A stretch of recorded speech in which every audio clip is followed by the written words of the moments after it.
हरे कृष्णा। तो हमने कल भगवत गीता दूसरे अध्याय का चौथा और पांचवा श्लोक हमने डिस्कस किया।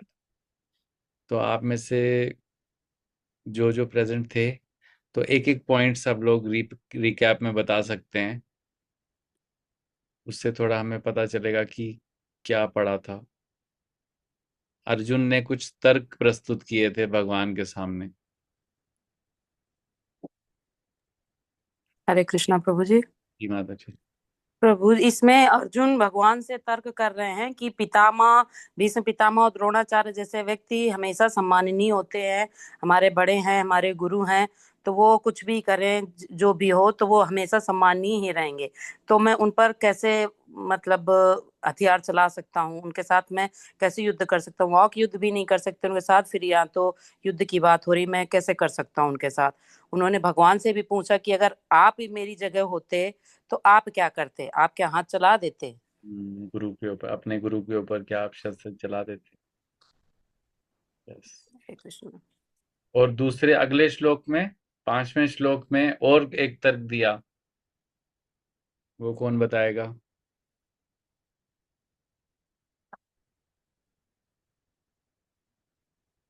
धर्मेंद्र प्रभु इसमें आप। हाँ जी, बताइए। इसमें ये तर्क दिया उन्होंने, अर्जुन ने। अर्जुन बहुत इमोशनल हो गए और वो अपनी बुद्धि का प्रयोग नहीं कर रहे, इसलिए वो कह रहे हैं कि मैं भीख मांग लूंगा। ये क्षत्रिय का गुण नहीं है। क्षत्रिय को युद्ध करना चाहिए, लेकिन वो युद्ध हृदय की दुर्बलता के कारण निढाल हो गए हैं और वो भीख मांगने तक को भी आतुर हो गए हैं। हम्म। उनको भीख मांग कर खाना अच्छा। हम्म। ऐसा प्रतीत होता है कि अर्जुन कृष्ण को जो है मॉरल वैल्यू समझा रहे हैं, जैसे कि कृष्ण को कुछ पता ही ना हो। हम्म। तो ये अर्जुन अभी भी तर्क दे रहे हैं, बट अब ये कल्मिनेशन हो रहा है। अब ये जो कल तक हमने पढ़ा वो एकदम, कहते हैं ना,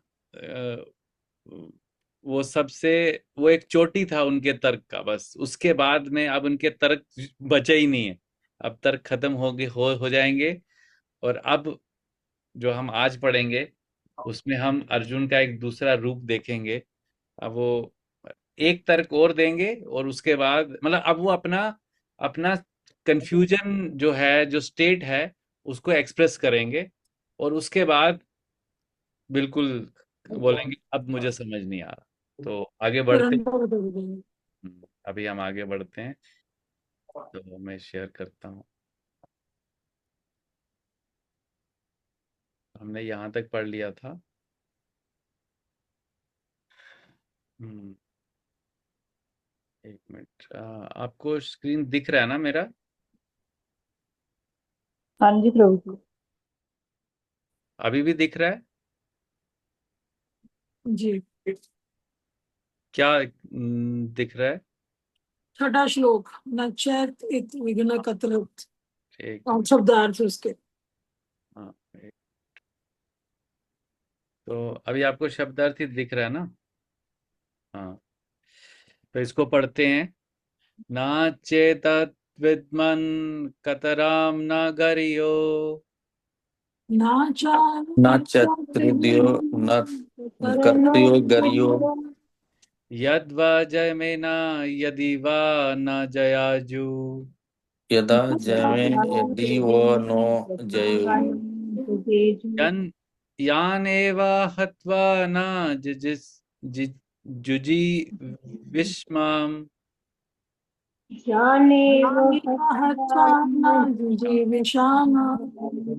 तते अवस्थिता पर परमुखे धृतराष्ट्राः।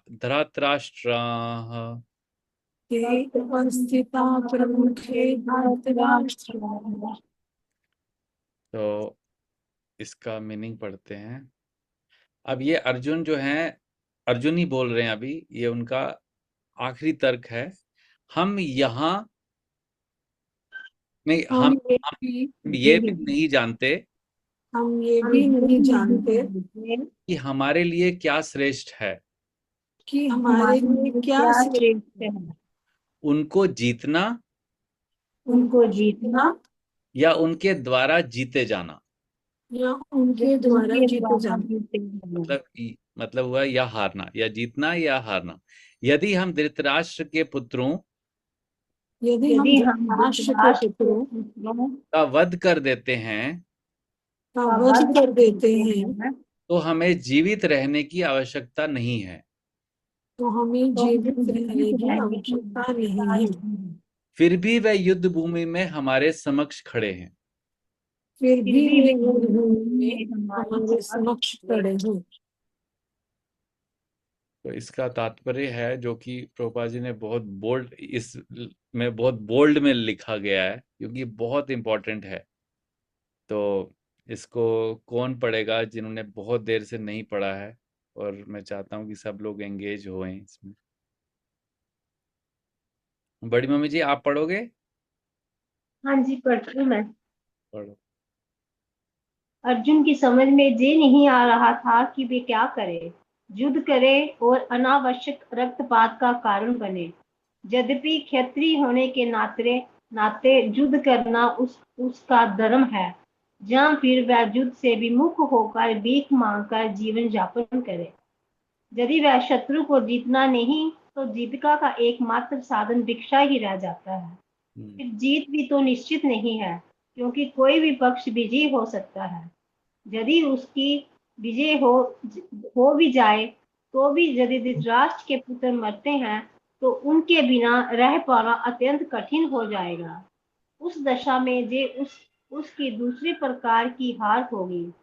अर्जुन द्वारा व्यक्त इस प्रकार के जे विचार सिद्ध करते हैं कि वह न केवल भगवान का महान भक्त था, अपितु वह अत्यधिक प्रबुद्ध और अपने मन तथा इंद्रियों पर पूर्ण नियंत्रण रखने वाला था। राज परिवार में जन्म लेकर भी भिक्षा द्वारा जीवित रहने की इच्छा उसकी विरक्ति का दूसरा लक्षण है। ये सारे गुण तथा अपने आध्यात्मिक गुरु श्री कृष्ण के उपदेशों में उसकी श्रद्धा, ये सब मिलकर सूचित करते हैं कि वह सचमुच पुण्य आत्मा था। इस तरह ये निष्कर्ष निकला कि अर्जुन मुक्ति के सर्वथा योग्य था। जब तक इंद्रियां संयमित न हो, ज्ञान के पद तक उठ पाना कठिन है, और बिना ज्ञान तथा भक्ति के मुक्ति नहीं होती। अर्जुन अपने भौतिक गुणों के अतिरिक्त इन समस्त दैवीय गुणों में भी दक्ष था। एक बार मंगलाचरण कर लेते हैं और फिर हम आगे बढ़ते हैं। ओम अज्ञानतिमिरन्धस्य ज्ञानञ्जनशलाकया चक्षुरुन्मीलितं येन तस्मै श्रीगुरवे नमः। श्रीचैतन्यमनोभीष्टं स्थापितं येन भूतले स्वयं रूपः कदा मह्यं ददाति स्वपदान्तिकं। वन्देऽहं श्रीगुरु श्रीयुतापदकमलं श्रीगुरोन् वैष्णवांश्च श्रीरूपं साग्रजातं सहगण रघुनाथान्वितं तं सजीवं साद्वैतं सावधूतं परिजनसहितं कृष्ण चैतन्य देवं श्रीराधा कृष्णपादान् सहगण ललिता श्रीविशाखान्वितांश्च। हे कृष्णा करुणा सिंधु दीनबंधु जगतपते गोपेशा गोपिका कांत राधा कांत नमस्तुते। तप्त कांचन गौरांगी राधे वृंदावनेश्वरी वृषभानुसुते देवी प्रणमामि हरिप्रिये। वाञ्छाकल्पतरुभ्यश्च कृपा सिन्धुभैव च पतितानां पावनेभ्यो वैष्णवेभ्यो नमो नमः। जय श्री कृष्ण चैतन्य प्रभु नित्यानंद श्री अद्वैत गदाधर शिवासादि गौर भक्त वृंद। हरे कृष्णा कृष्ण कृष्णा हरे हरे, हरे राम राम राम हरे हरे। नमो विष्णुपादाय कृष्णप्रेष्ठाय भूतले श्रीमते भक्तिवेदांत स्वामीति नामिने। नमस्ते सरस्वते देवे गौरवाणी प्रचारिणे निर्विशेषा शून्यवादी पाश्चात्य देशतारिणे। श्रील प्रभुपाद की जय। हरे कृष्णा जी, तो बताइए क्या अर्जुन का क्या क्वालिटी बाहर आ रहा है? इस तात्पर्य से हमें क्या समझ आ रहा है? अर्जुन कौन से मोड पे हैं, किस सिचुएशन में है अभी अर्जुन? आप लोग एक केवाईसी देख लेना ना। हाँ हरे जी। कृष्ण प्रभु जी। वापिस आ गया आपके जी। सीनियर पूछना चाहे। अभी भी वो दुविधा में सोच रहे हैं कि अपनों को, मतलब अपनों को सामने युद्ध करने के लिए वो संकोचित कर रहे हैं। अभी भी उस चीज को ही ज्यादा वो दे रहे हैं, तजब्बु दे रहे हैं कि नहीं कैसे किया जाए। हम्म। अभी भी वो समहाउ जो हाँ हृदय की दुर्बलता जो है उसके हाँ। कारण वो अभी संशय में है, डाउट चल रहा है उनके माइंड में बहुत। डाउट चल रहा है, कुछ माइंड में दूरी तय कर रहे हैं, फिर वापस वहीं आ जा रहे हैं भगवान कृष्ण का बात सुनकर उनको। वो मैंने बोल रहे हैं, यदि हम ये भी नहीं जानते, मतलब वो अभी डिसाइड नहीं कर पा रहे हैं। हम हाँ ये भी नहीं जानते कि हमारे लिए क्या श्रेष्ठ है, मतलब वो दोराहे पे खड़े हैं अभी, हाँ हाँ हाँ। है ना? क्योंकि उनके भावना में ये भी था कि ये पाप पुण्य का भी भाग, मतलब इनका वो भी सोच रहे थे कि पाप पुण्य का भी भाग लगेगा, ये हम्म। गलत करेंगे अपने के सामने। हम्म। तो सारे चीज उनको माइंड में चल रहा है प्रभु जी। बहुत कुछ माइंड में चल रहा है उनके कि ये हाँ करूंगा तो वो होगा, वो करूंगा तो ये होगा, सही क्या है, क्या हाँ करना चाहिए। एक तो वो अपने परिवार के बुजुर्ग लोग हैं, लेकिन हाँ उसने गलत भी किया है। अब कैसे किया जाए, मतलब कितना कुछ चल रहा है माइंड में उनके। हाँ। क्योंकि पांच तो हम लोग पढ़े ही हैं कि पांच इनका युद्ध न करने का जो था हाँ। कि अपनों से कैसे युद्ध करें, पाप पुण्य का भी लगेगा। हम्म। ये और वो उनको पूरा शरीर भी कांप रहा था, सब कुछ, तो वो फाइनली डिसीजन नहीं ले पा रहा है। हाँ। यस। यस माता जी। प्रभु जी, इसमें प्रभुपाद जी अर्जुन का एक छोटा कारण भी बताते हैं युद्ध ना करने का, जो इसमें बिल्कुल एक्सप्लेन किया हुआ है, अनिश्चितता, इनडिसीजन। इनडिसीजन। कि Arjun is not able to decide what is wrong, what is right for him. वो दुविधा में है, अटर स्टेट ऑफ कंफ्यूजन में है, और ये उनकी दुविधा की प्रकाष्ठा है, क्योंकि नेक्स्ट श्लोक में वो बिल्कुल ही फिर सरेंडर कर देंगे। तो ये इनकी दुविधा की हम कह सकते हैं एक्सट्रीम है, प्रकाष्ठा है, कि ड्रीम। वो डिसाइड ही नहीं कर पा रहे हैं, वो इंडिसिसिव है कि क्या सही है और क्या गलत है। तो छठा कारण है अनिश्चितता, इंडिसीजन। तो आगे बढ़ने से पहले एक क्वेश्चन है। जब हम कभी ऐसी सिमिलर सिचुएशन में तो हम हो नहीं सकते, मान लो कंपेरेटिबल सिचुएशन में हैं, तो हमारे हमारा आज की डेट में हमारा जो पाथ है वो कौन सा होता है? अगर हम ऐसी सिचुएशन में होते कि हमें हमारे परिवार वाले सामने खड़े हैं और हमें पता है कि उन्होंने गलत भी किया है, तो हम उनसे युद्ध करते या हम उनके उन्हीं का साथ देते? हाइपोथेटिकल है, इमेजिन करना होगा। आज की जिस जिस कॉन्शियसनेस में, चेतना में हम आज हैं, तो हम क्या क्या करते? प्रभु जी, शायद हम फ्यूचर को बहुत ध्यान में रखते, कि फ्यूचर में मेरे लिए पॉजिटिव क्या और नेगेटिव क्या है। जैसे अभी 10th के एग्जाम हुए तो गीतांश बहुत कंफ्यूजन में था कि वो भी शिवांगी की तरह नॉन मेडिकल ले कि कॉमर्स ले। तो हम्म। ये दुविधा ही थी मन में कि लड़के ज्यादा कॉमर्स में जाते हैं, तो उसको यही था कि मैं कॉमर्स लूं कि नॉन मेडिकल ही करूं। तो फिर फ्यूचर को ध्यान में रख के कि अगर वो नॉन मेडिकल ऑप्ट करता है तो +2 के बाद बहुत वाइड स्कोप रह जाता है, वो आसानी से कॉमर्स में शिफ्ट कर सकता है। लेकिन अगर कॉमर्स ले लेगा तो वो स्विच ऑन नहीं कर सकता नॉन मेडिकल में। तो बट शायद हम सबके जीवन में भी ऐसे ही आता है कि हम फ्यूचर के बारे में ज्यादा सोचते रहते हैं, कि फ्यूचर में मेरे लिए जो अच्छा होगा वही मैं अभी इस वक्त करता हूँ। इसको और अगर हल्की आप फुल्की हम हृदय की भी आवाज सुनते हैं अपनी। तो अगर आप ही के एग्जाम्पल को इस कॉन्टेक्स्ट में लाते हैं, अब यहाँ तो किसी का मृत्यु का तो कोई ऐसा सवाल नहीं है, वो तो डिसाइड करना है कि ये करना है। बट अगर उसको सिमिलर कॉन्टेक्स्ट में लाते हैं कि मान लो ऐसा कोई सिचुएशन आता है घर में कि जहाँ मरने मारने की बात आ गई, एक व्यक्ति जो है वो हम उसकी आइडियोलॉजी से मैच नहीं कर रहा है, हमारी आइडियोलॉजी उनकी आइडियोलॉजी मैच नहीं कर रही है, विचारधारा मैच नहीं कर रही है, और उन्होंने हमारे साथ बुरा किया है। तो अब हमें पता है कि अगर हम उनके साथ बुरा करेंगे तो हमारे को उसका इफेक्ट पड़ेगा एज पर अवर करंट अंडरस्टैंडिंग, और नहीं किया तो मेरे को नुकसान होगा। पर्सनली मुझे पता है कि मैं गलत करूंगा अगर मैंने उनके जो जो सिचुएशन डिमांड करी वो मैंने नहीं किया, तो उससे मेरे को बहुत नुकसान होगा। प्रभु जी, ऐसी सिचुएशन में तो हमें ये सोचना चाहिए, मेरे अकॉर्डिंग प्रभु जो है कि ये कृष्णा है, वो अपने आप करेंगे, नहीं, उन पे पूरा सरेंडर। कृष्णा के अभी कृष्णा को साइड में रखते हैं, अभी जो हमारा करंट अंडरस्टैंडिंग है उसके अकॉर्डिंगली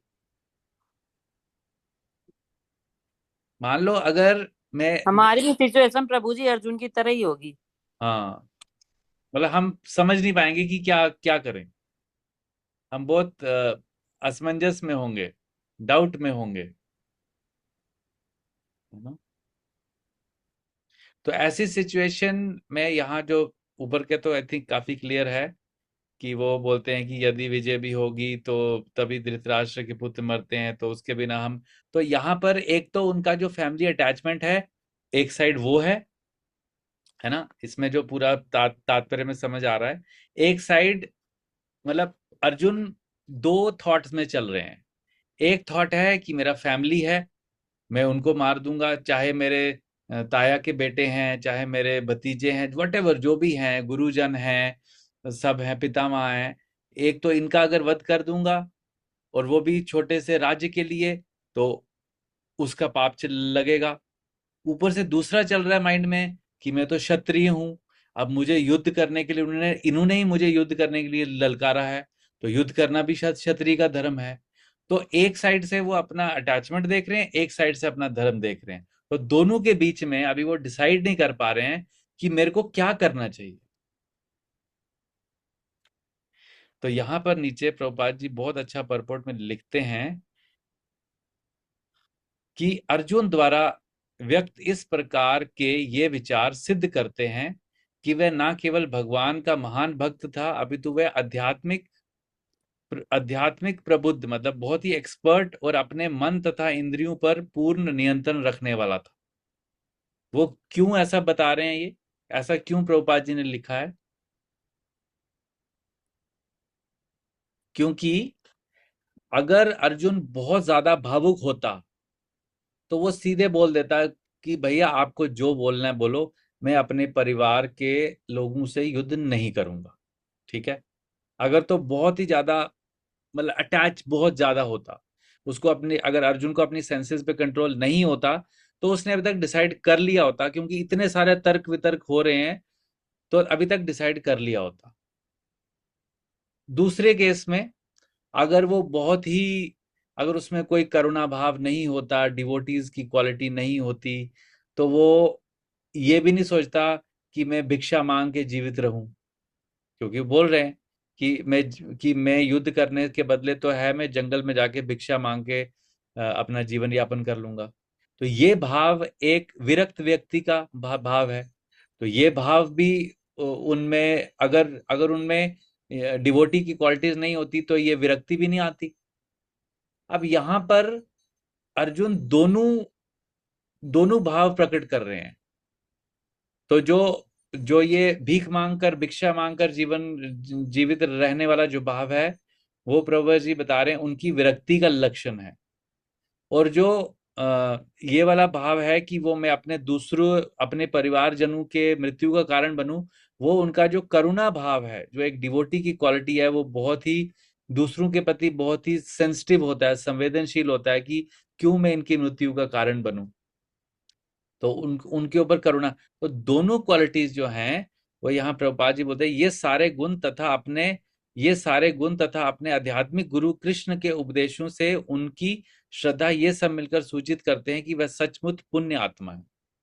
तो ये एक बहुत ही डिवोटेड और सरेंडर्ड सोल के लक्षण हैं कि वो डिसाइड नहीं कर पा रहा है कि एक एक तरफ मुझे किसी किसी को मारना है और दूसरी साइड में मैं सब कुछ छोड़ के चला जाऊं और अपना, मेरे को राज्य नहीं मिले छोड़ो, लेकिन मैं अपना भिक्षा मांग के कुछ थोड़ा मोटा खा खू के जो भी मिलेगा भिक्षा से, उससे अपना जीवन में कर लूंगा। तो इस तरह ये निष्कर्ष निकलता है कि अर्जुन मुक्ति के सर्वदा योग्य थे। मतलब इस सिचुएशन में अगर कोई ऐसी सिचुएशन में आ जाता है, या तो ज्यादातर लोग या एक एक एक्सट्रीम पे चले जाते हैं या दूसरे एक्सट्रीम पे चले जाते हैं। लेकिन जहां अगर ऐसी सिचुएशन में एक व्यक्ति आ गया जो दोनों में डिसाइड नहीं कर पा रहा है, मतलब उसको किसी व्यक्ति का मार्गदर्शन चाहिए। चाहिए कि नहीं, एग्री? उसको मार्गदर्शन चाहिए कि अब मुझे क्या करना चाहिए। तो अभी अर्जुन के सामने मार्गदर्शन मांगने के लिए कौन है? भगवान कृष्ण है स्वयं, वही वही उनके सारथी हैं। तो यहाँ पर अर्जुन हमें ये सिखा रहे हैं कि अगर हम ऐसे सिचुएशन में आ चुके हैं कि जहां हम डिसाइड नहीं कर पा रहे हैं कि हमारे को क्या करना हमारे लिए सही है और क्या करना हमारे लिए गलत है, तो हमें हमें समर्पण करना चाहिए। तो ही हम आगे, हमारा जो पथ है, जो हमारा पाथ है, जो हम पथ चलना चाहते हैं, वो हमें तब तक समझ नहीं आएगा जब तक हम किसी ऐसे व्यक्ति से मार्गदर्शन नहीं लेंगे जो कि हमारी कॉन्शियसनेस से हायर कॉन्शियसनेस पे उसका कॉन्शियसनेस है, हायर लेवल पे उसका कॉन्शियसनेस। इसलिए वो एग्जांपल मैं रिपीट कर रहा हूं, जब गृहस्थ आश्रम के लोग सन्यासी के पास क्यों क्यों जाते हैं? उनको तो एक्सपीरियंस नहीं है। अब भगवान कृष्ण के लिए ये सिचुएशन कभी नहीं आती, लेकिन अर्जुन का मार्गदर्शन भगवान कृष्ण करेंगे आगे, क्योंकि वो अर्जुन से हायर कॉन्शियसनेस पे हैं। तो जब हमसे कोई हायर कॉन्शियसनेस पे होता है तो उससे हमें मार्गदर्शन लेना चाहिए। हमसे जो नीचे, हमारे जो हमारा जो कॉन्शियसनेस लेवल है, उससे अगर कोई नीचे के कॉन्शियसनेस पे है, हमें उसको मार्गदर्शन देना चाहिए। और जो हमारे सेम लेवल पे कॉन्शियसनेस लेवल पे है, उनके साथ हमें अपने विचार व्यक्त करने चाहिए एज ए फ्रेंड। यही श्रीमद उपदेश अमृत में जो रूप गोस्वामी बताते हैं कि जैसे कनिष्ठ अधिकारी, मध्यम अधिकारी और उत्तम अधिकारी। तो उत्तम अधिकारी मतलब जिसका हमारे से कॉन्शियसनेस इन ऊपर के लेवल पे है। कनिष्ठ अधिकारी मतलब जिसका हमारे से कॉन्शियसनेस एक लेवल नीचे है। और जो मध्यम अधिकारी मतलब जो मेरे लेवल के है, मतलब बिल्कुल ऑलमोस्ट सिमिलर लेवल के। तो जब तक इंद्रियां संयमित ना हो, ज्ञान के पद तक उठ पाना कठिन है, और बिना तथा ज्ञान तथा भक्ति से मुक्ति नहीं होती। तो यहाँ ये निष्कर्ष निकलता है कि अर्जुन मुक्ति के लिए सर्वथा योग्य था। अभी मुक्ति मतलब कि मुक्ति का मतलब यहाँ पे जो जिस कॉन्टेक्स्ट में बता दें कि उनके अंदर जो डाउट चल रहा है ना माइंड में, उससे मुक्ति। और डाउट क्यों आता है? बिकॉज ऑफ अज्ञान। अगर किसी को, अगर नॉलेज में कोई व्यक्ति बहुत कॉन्क्रीट है, उसको पूरा ज्ञान है, तो उसके माइंड में डाउट आना रेयर है, मतलब बहुत कम होगा कि उसके माइंड में डाउट आएगा। अगर डाउट आ रहा है मतलब कि उनका ज्ञान जो है वो पूर्ण नहीं है। तो जब ऐसा है तो यहाँ लिखा है कि ज्ञान के पद तक उठ पाना कठिन है ना? जब तक इंद्रियां संयमित ना हो, ज्ञान के पद तक उठ पाना कठिन है, और बिना ज्ञान तथा भक्ति से मुक्ति नहीं होती।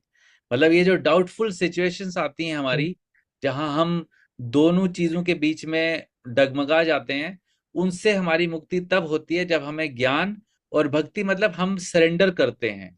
जिस अथॉरिटी से हम सुनना चाहते हैं, अगर उसको सरेंडर करते हैं, तो हमें उस सिचुएशन से मुक्ति मिलती है। तो अर्जुन अपने भौतिक गुणों के अतिरिक्त इन समस्त देवी गुणों में भी दक्ष था। मतलब एक व्यक्ति में जो सरेंडर करने वाले गुण हैं, या ये करुणा भाव और उसके बाद वैराग्य, ये करुणा और वैराग्य जो गुण है, ये देवी गुण है। ये नॉर्मल लोगों में नहीं होते। नॉर्मल लोगों में होते हैं, ठीक है ना, मेरे मेरे मेरे पाथ में ये अड़चन बन रहा है, इसको मार दो, मेरे को तो राज्य चाहिए, बाकी सब लोग भाड़ में जाएं। ये हो गए आसुरिक गुण। या जो हो गए, ठीक है, मतलब इस तरीके के जो जो गुण होंगे, अपोजिट जो अभी यहाँ बताए गए अर्जुन में, उसके अपोजिट जो गुण है वो सब आसुरिक गुण है। तो अर्जुन में यहाँ पे देवी गुण है। तो इसीलिए वो भगवान उनको शिक्षा देने के लिए, मतलब वो भगवान से शिक्षा लेने के लिए अब योग्य बन रहे हैं। और अब इस सिचुएशन पे पहुंच गए हैं, तो हम कल डिस्कस करेंगे। अब वो एकदम कंक्लूड करेंगे, कर्पण्य दोषो महतो स्वभावा पश्यामि त्वम धर्म सम्मूढ़ चेतसा। तो ये कि अभी बहुत हो गया, अभी मेरे जो हृदय की दुर्बलता है उसके कारण ये बहुत हो गया। अभी ये जो हमारे दोस्त दोस्त की बातें हैं, इसको खत्म करते हैं और आगे बढ़ते हैं। आप मेरे गुरु और मैं आपका शिष्य। तो हम उसको कल एक्सप्लेन आगे डिस्कस करेंगे। तो इसमें आपके कुछ पॉइंट्स हैं, ऐसी सिचुएशंस, हमने तो कल सिचुएशन पे बात की थी, कुछ और ऐड कर सकते हैं इसमें? तो जी ये लाइन है ना, राज परिवार में जन्म लेकर भी भिक्षा द्वारा जीवित रहने की इच्छा हाँ उसकी विरक्ति का दूसरा लक्षण था। तो हाँ पहला लक्षण क्या हुआ? परिवार के प्रति करुणा। मतलब विरक्ति की, वो अपनी इंद्रियों की तृप्ति नहीं करना चाहते हैं। क्योंकि अगर वो अपनी इंद्रियों की तृप्ति करना चाहते तो वो बोलते ठीक है, इनको सबको मार काट दो, मेरे को तो राज्य मिलेगा, मैं तो अपनी इंद्रियों को भोगना चाहता हूँ। तो वो विरक्ति नहीं हुआ ना, वो लक्षण विरक्ति का नहीं हुआ। तो यहाँ पर बोलते हैं एक विरक्ति का वो लक्षण था, और दूसरा लक्षण ये था कि मैं भिक्षा मांग के जीवित रह लूंगा। एक तो मैं उनको मारूंगा नहीं, क्योंकि मुझे नहीं पता कि उनको उनसे जीतना या उनके द्वारा जीता जाना मेरे लिए श्रेयस्कर है। इसलिए अगर ये सब मेरे को समझ नहीं आएगा तो मैं जाके भिक्षा मांग के भी रह लूंगा, मुझे लेकिन इनको मारना नहीं। तो ये दोनों एक्चुअली विरक्ति के ही लक्षण है, वरना हाँ, मतलब व्यक्ति। अरे हाँ अरे अरे कृष्ण को जी ब्रदर। मतलब इनमें यही था कि मेरे को राजपाट से क्या करना, हाँ राजपाट से सुख सुविधा क्या लेना, मैं भिक्षा मांग के भी अपना गुजर बस कर लूंगा। हाँ, तो वो उनके विरक्ति का लक्षण। हाँ, व्यक्ति के लक्षण। तो जब एक व्यक्ति में विरक्ति, हाँ जी, हो गया हर किसी को। जब एक व्यक्ति में विरक्ति आ गया है और उसको पता है कि ये करके भी मेरे को कुछ फायदा नहीं होना है, ये करके भी नहीं होना है, तो वहां पर उस लेवल पे आने के बाद ही वो दूसरे किसी व्यक्ति के उपदेश को ग्रहण कर सकता है। जब तक वो तर्क वितर्क कर रहा है ना, अपने ज्ञान के ऊपर उसको भरोसा है, तब तक उसको उसके गुरु या उसके सीनियर जो है उसका कुछ भी समझ नहीं आएगा। क्योंकि वो हमेशा तर्क वितर्क करता रहेगा, और सामने वाला उसको कुछ सिखाने की कोशिश करेगा, उसके मन में यही चलता रहेगा माइंड में कि मैं इसको क्या क्वेश्चन पूछूंगा, इसको हराने के लिए मैं क्या क्या क्वेश्चन पूछूंगा।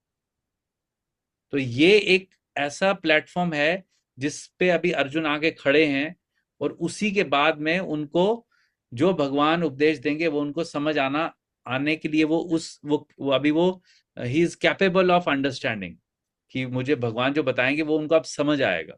वो उस सिचुएशन पे भगवान ने उनको पहले लाया है कि अब मुझे गीता का उपदेश देना है, तो ऐसे व्यक्ति को जो देना है, और ऐसी सिचुएशन में जो व्यक्ति है उसको देना है, ताकि वो उसको समझ पाए। अभी आपने देखा पिछले पिछले अध्याय में हमने पढ़ा, जब उन्होंने कितने 5-6 रीजन वहां दिए, एक दो रीजन यहाँ दिए, अभी फिर तर्क। अभी तक भगवान ने कुछ नहीं बोला, सिर्फ एक वर्ड बोला कि तुम मूर्खों की तरह बात कर रहे हो, और ये सिर्फ 2 वर्ड्स बोले अब। तो अभी तक भगवान ने उपदेश देना स्टार्ट नहीं किया, क्योंकि अभी तक अर्जुन ने सरेंडर नहीं किया था। क्योंकि अभी तक वो उस सिचुएशन तक पहुंचे नहीं जहां पे कि उनको सरेंडर करने की नौबत आती। लेकिन अब वो पहुंच चुके हैं। अब कल हम जब पढ़ेंगे तो हमें पता चलेगा कि वो क्यों, वो अपने को भगवान के सामने सरेंडर कर रहे हैं। Now he is qualified to get the instructions. तो हमारी लाइफ में भी यही क्वालिफिकेशन है, कि हमारी लाइफ में भी ऐसी ड्यूअलिटी वाली सिचुएशन आती हैं। तो जब ऐसी सिचुएशन आती है तो हम किसका सहारा लेते हैं? कुछ लोग ड्रग्स का सहारा लेते हैं, कुछ लोग शराब का सहारा लेते हैं, कुछ लोग और गलत चीजों का सहारा लेते हैं। लेकिन वहां पे ऐसे लोगों को भगवान उपदेश नहीं देते। लेकिन जो लोग ऐसी सिचुएशन में आकर हायर पावर के पास जाते हैं, हायर कॉन्शियसनेस वालों के पास जाते हैं, उन्हीं से उनको फिर नॉलेज मिलना शुरू होता है। अब एक टीचर प्रभु जी, एक टीचर बच्चे को समझाता है, वही बात है कि हाँ, लास्ट में उसको टाइट होना पड़ता है कि सत्य के रास्ते पे जाने के लिए ऐसा तो करना ही पड़ेगा ना। पहले तो समझाते हैं, एक दो बार बताया कि नहीं ऐसे है ऐसे है। तो टीचर का जो आपने एग्जाम्पल दिया वो भी बहुत एप्ट है कि हाँ अगर क्लास में मान लो 30 बच्चे हैं और टीचर तो सबको एक लेवल पे ही बता रहा है, लेकिन हाँ जो जो स्टूडेंट, जो बच्चा टीचर को एकदम सरेंडर होके उसको सुन रहा है ना, उसको हाँ ज्यादा समझ आएगा। हाँ।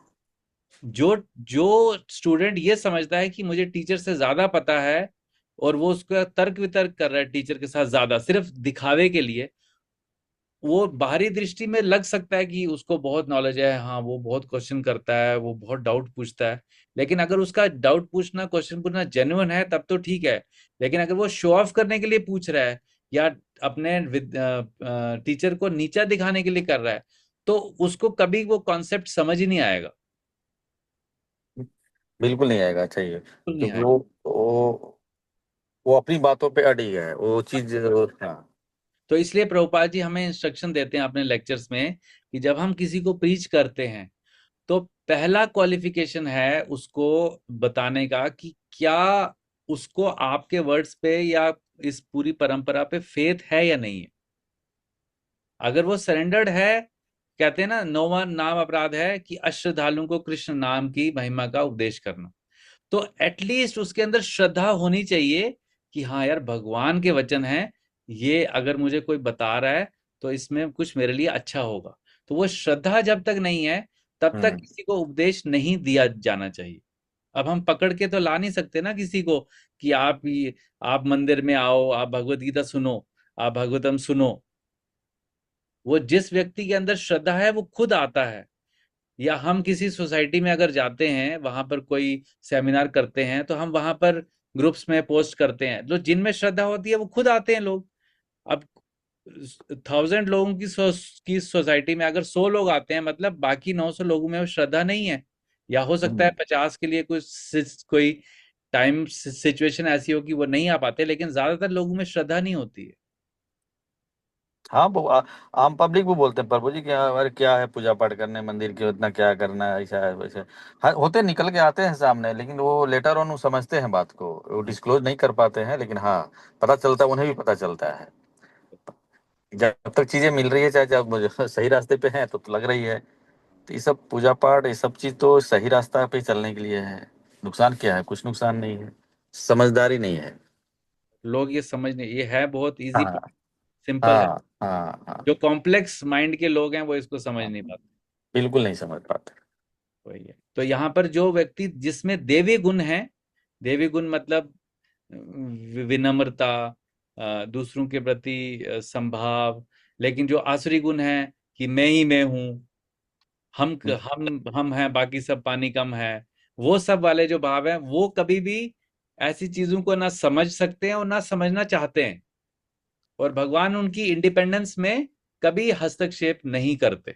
वो बोलते ठीक है, तुम ऐसे रहना चाहते हो, ऐसे ही रहो। लेकिन कभी किसी इस जन्म में या अगले पता नहीं 1000 जन्मों में, 100 जन्मों में कोई ऐसी सिचुएशन उनकी लाइफ में भी आती है जब वो सोचते हैं नहीं नहीं अब मुझे सरेंडर करना चाहिए। तो भगवान उस टाइम का वेट करते हैं, फोर्स नहीं करते किसी को भी।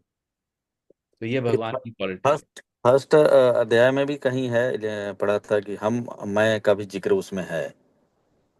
हाँ तो हाँ, वही उसमें है कि हम, मैं का भी अंतर बताया हुआ है उसमें। हाँ तो अर्जुन, अर्जुन तर्क क्यों क्यों दे रहे हैं? क्योंकि अर्जुन को ये पता है कि मुझे ज्यादा पता है। किसी हम्म व्यक्ति अगर तर्क दे रहा है सामने से, या तो दो ही रीजन है, या तो वो सामने वाले को नीचा दिखाना चाह रहा है, या उसको लगता है कि सामने वाले से वो ज्यादा बुद्धिमान है ना। यही दो ऑप्शन, यही दो सिचुएशन हो सकती है जब सामने वाला तर्क वितर्क कर रहा है, आर्गुमेंट कर रहा है। तो यहाँ पर अ, अर्जुन ने भी वो ट्राई किया, लेकिन लास्ट में उनको लगा कि नहीं भैया अब मेरे बस का नहीं है, अब ये समझ नहीं पा रहा हूँ मैं क्या क्या करना है। तो वो उस अपने को उन्होंने आगे जाके अभी उसको सरेंडर, अपने को सरेंडर कर दें। ठीक है, तो ये अच्छा डिस्कशन हुआ। और ऐसे ही इसको कंटिन्यू करते हैं रोज, ताकि हमारा जितना ज्यादा लोग डिस्कशन में रहेंगे उतना कहते हैं ना वो मंथन होके बाहर नेक्टर आता है। तो लेट्स कंटिन्यू दिस। हरे कृष्णा। शिला प्रभुपाद की जय। गौर भक्तवृंद की हरे जय। कृष्ण।